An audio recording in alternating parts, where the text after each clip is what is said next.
Hi, I'm Jim McTagg. I'm a retired journalist turned novelist.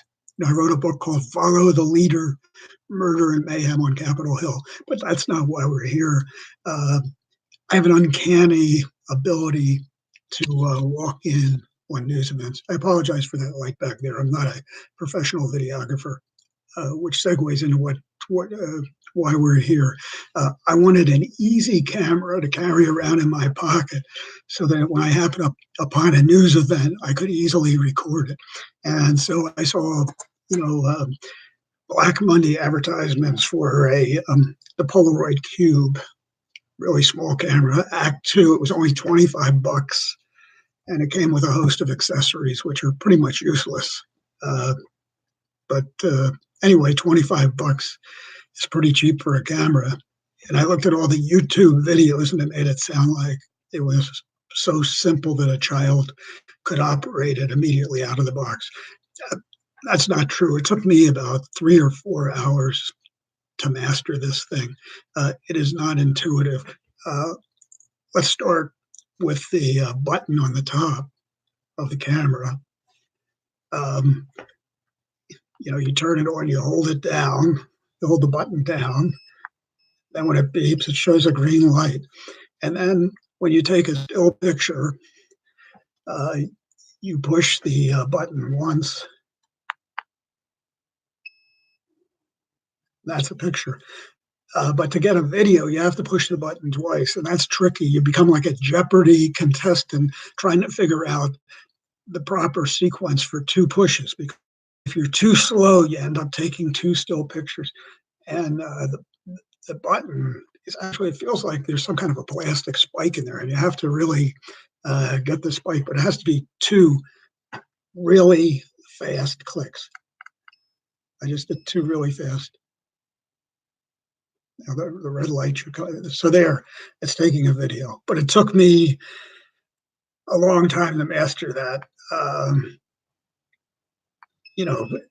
They don't tell you how fast to push the button. The other thing is the charging cable. Look at that. That's pathetic.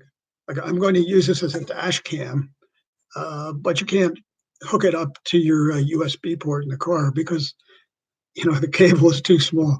So it's going to be a short time dash cam. If I want to improve the longevity of the camera, I'd have to go out and spend $20 for a 128 micro SD card. I think I have 8 megabytes in there now. How do you mount it on a plastic dashboard? Well, it's interesting. When it has a magnet on the bottom, and when it comes in the packaging, this is part of the packaging, there's a metal plate in there. Pretty cool. I can take that metal plate off and glue it to my dashboard, or else I can just put a piece of masking tape under this thing and use it as a dashboard mount. So that's pretty convenient. You need a dash cam here inside the Beltway with all the maniacs, and all the maniacs happen to be lawyers, so you want to have evidence on your side. And the other thing it says, it has it has a image stabilization system in here. Don't expect too much out of that.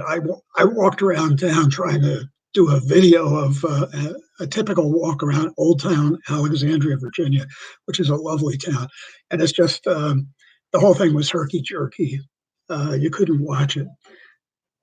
So you have to really stop, turn it on, take a picture like you would with a traditional camera. There's the stabilization, but it's not some super scientific advance in cameras that'll allow you to run down the street and have a perfectly straight video like an expensive Hollywood camera. The other thing was I had trouble with sound. And you'll read this online, a lot of people, they'll film the video no sound. You have to put QuickTime onto your Windows computer and open the videos in QuickTime. Oh, one other problem, when I hook this up first to my PC, I have a Lenovo laptop, the file for the Cube didn't show up Now, first of all, you have to have a picture on the camera for it to show up. But even when you have a picture, the connection was a little loose, so I had to jiggle it a little before the thing showed up. So I'm going to experiment with this some more around town. I'm going to go out tomorrow. Hope you'll tune back in. Oop, I don't know why that's beeping.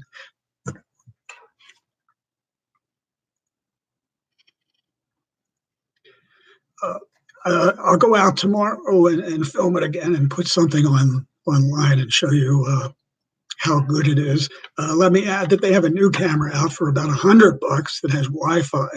It's probably a lot better because then you can stream the stuff to your your iPhone or whatever kind of phone you have.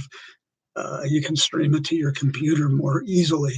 But for $25, now this is pretty decent. It does take great pictures. The photo quality is terrific. It doesn't have a zoom lens. It's good for close-ups. If you want to get the jet flying overhead, it's going to look like a housefly. But on the other hand, if you're going to interview somebody in the street, like I often do, I run into the. I should have thought of this before. I run into the high and the mighty around Washington. I just pull this out. I can conduct an interview. So I hope this is helpful.